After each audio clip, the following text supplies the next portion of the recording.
وَإِذَا قِيلَ لَهُمْ لَا تُفْسِدُوا فِي الْأَرْضِ قَالُوا إِنَّمَا نَحْنُ مُصْلِحُونَ۔ اور جب ان سے کہا جاتا ہے کہ تم زمین میں فساد نہ مچاؤ تو وہ کہتے ہیں کہ ہم تو اصلاح کرنے والے ہیں۔ أَلَا إِنَّهُمْ هُمُ الْمُفْسِدُونَ وَلَكِنْ لَا يَشْعُرُونَ۔ یاد رکھو یہی لوگ فساد پھیلانے والے ہیں لیکن انہیں اس بات کا احساس نہیں ہے۔ وَإِذَا قِيلَ لَهُمْ آمِنُوا كَمَا آمَنَ النَّاسُ قَالُوا أَنُؤْمِنُ كَمَا آمَنَ السُّفَهَاءُ أَلَا إِنَّهُمْ هُمُ السُّفَهَاءُ وَلَكِنْ لَا يَعْلَمُونَ۔ اور جب ان سے کہا جاتا ہے کہ تم بھی اسی طرح ایمان لے آؤ جیسے دوسرے لوگ ایمان لائے ہیں تو وہ کہتے ہیں کہ کیا ہم بھی اسی طرح ایمان لائیں جیسے بے وقوف لوگ ایمان لائے ہیں؟ خوب اچھی طرح سن لو کہ یہی لوگ بے وقوف ہیں لیکن وہ یہ بات نہیں جانتے۔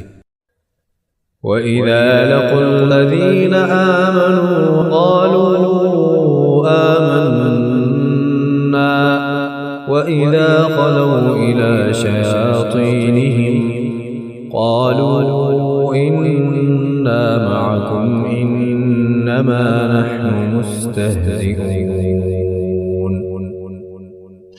اور جب یہ ان لوگوں سے ملتے ہیں جو ایمان لا چکے ہیں تو کہتے ہیں کہ ہم ایمان لے آئے، اور جب یہ اپنے شیطانوں کے پاس تنہائی میں جاتے ہیں تو کہتے ہیں کہ ہم تمہارے ساتھ ہیں، ہم تو مذاق کر رہے تھے۔ اللہ یستہزئ بہم ویمدہم فی طغیانہم یعمہون۔ اللہ ان سے مذاق کا معاملہ کرتا ہے اور انہیں ایسی ڈھیل دیتا ہے کہ وہ اپنی سرکشی میں بھٹکتے رہیں۔ اولئک الذین اشتروا الضلالة بالہدى فما ربحت تجارتهم وما كانوا مہتدین۔ یہ وہ لوگ ہیں جنہوں نے ہدایت کے بدلے گمراہی خرید لی ہے، لہذا نہ ان کی تجارت میں نفع ہوا اور نہ انہیں صحیح راستہ نصیب ہوا۔ مثلهم كمثل الذي استوقد نارا فلما أضاءت ما حوله ذهب الله بنورهم وتركهم في ظلمات لا يبصرون۔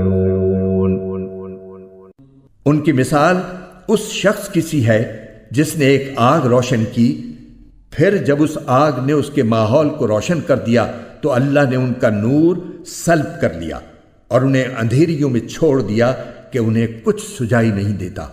صم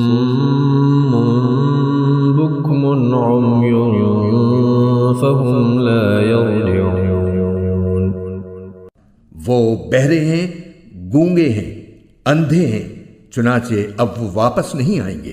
او كصيب من السماء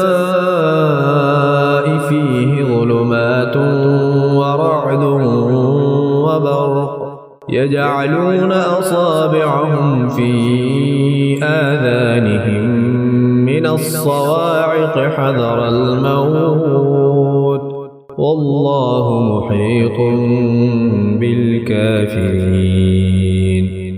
یا پھر ان منافقوں کی مثال ایسی ہے جیسے آسمان سے برستی ایک بارش ہو جس میں اندھیریاں بھی ہوں اور گرج بھی اور چمک بھی، وہ کڑکوں کی آواز پر موت کے خوف سے اپنی انگلیاں اپنے کانوں میں دے لیتی ہیں، اور اللہ نے کافروں کو گھیرے میں لے رکھا ہے۔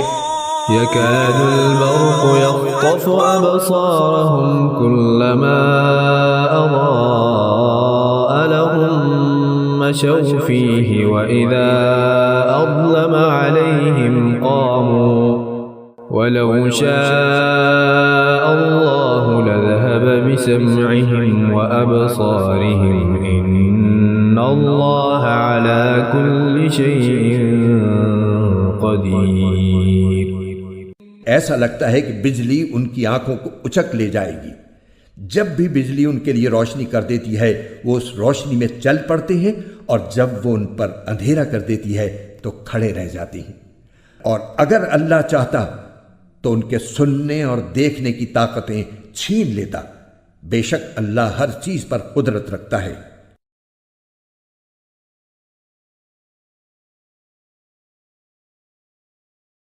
اپنے شیطانوں سے مراد وہ سردار ہیں جو ان منافقین کی سازشوں میں ان کے سربراہ اور رہنما کی حیثیت رکھتے تھے۔ یعنی اللہ تعالیٰ نے ان کی رسی دراز کر رکھی ہے کہ ان کے دوغلے پن کی فوری سزا دنیا میں انہیں نہیں مل رہی ہے، جس سے وہ سمجھ رہے ہیں کہ ہماری تدبیر کارگر ہو گئی، چنانچہ وہ اپنی اس گمراہی میں اور پختہ ہوتے جا رہے ہیں۔ آخرت میں انہیں ایک دم پکڑ لیا جائے گا۔ چونکہ اللہ تعالیٰ کا یہ عمل ان کے مذاق کا نتیجہ تھا، اسے یہاں اللہ ان سے مذاق کرتا ہے کہ عنوان سے تعبیر فرمایا گیا ہے۔ یہاں سے ان منافقوں کی مثال دی جا رہی ہے جو اسلام کے واضح دلائل سامنے آنے کے باوجود نفاق کی گمراہی میں پھنسے رہے۔ اسلام کے واضح دلائل کو آگ کی روشنی سے تشبیہ دی گئی ہے کہ جس طرح اس روشنی سے ماحول کی چیزیں صاف نظر آنے لگتی ہیں، اسی طرح اسلام کے دلائل سے حقیقت ان پر واضح ہو گئی، لیکن پھر ضد اور عناد کی وجہ سے اللہ تعالیٰ نے یہ روشنی ان سے سلب کر لی اور وہ دیکھنے کی قوت سے محروم ہو گئے۔ منافقوں کی پہلی مثال تو ان منافقین سے متعلق تھی جو اسلام کے واضح دلائل سامنے آنے کے باوجود خوب سوچ سمجھ کر کفر اور نفاق کا رستہ اختیار کیے ہوئے تھے۔ اب منافقین کے اس گروہ کی مثال دی جا رہی ہے جو اسلام لانے کے بارے میں تذبذب کا شکار تھا۔ جب اسلام کی حقانیت کے دلائل سامنے آتے تو اس کے دل میں اسلام کی طرف جھکاؤ پیدا ہوتا اور وہ اسلام کی طرف بڑھنے لگتے، لیکن جب اسلامی احکام کی ذمہ داریاں اور حلال و حرام کی باتیں سامنے آتی تو وہ اپنی خود غرضی کی وجہ سے رک جاتے۔ یہاں اسلام کو ایک برستی ہوئی بارش سے تشبیہ دی گئی ہے، اور اس میں کفر و شرک کی خرابیوں کا جو بیان ہے اسے اندھیروں سے، اس میں کفر و شرک پر عذاب کی جو دھمکیاں دی گئیں انہیں گرج سے تشبیہ دی گئی ہے۔ نیز قرآن کریم میں حق کے جو دلائل اور حق کو تھامنے والوں کے لیے جنت کے جو وعدے کیے گئے ہیں انہیں بجلی کی روشنی سے، جب یہ روشنی ان کے سامنے چمکتی ہے تو وہ چل پڑتے ہیں، مگر کچھ دیر میں ان کی خواہشات کی ظلمت ان پر چھا جاتی ہے تو کھڑے رہ جاتے ہیں۔ یعنی جب قرآن کریم کفر اور فسق پر عذاب کی وعیدیں سناتا ہے تو یہ اپنے کان بند کر کے یہ سمجھتے ہیں کہ ہم عذاب سے محفوظ ہو گئے، حالانکہ اللہ تعالیٰ نے تمام کافروں کو گھیرے میں لے رکھا ہے اور وہ اس سے بچ کر نہیں جا سکتے۔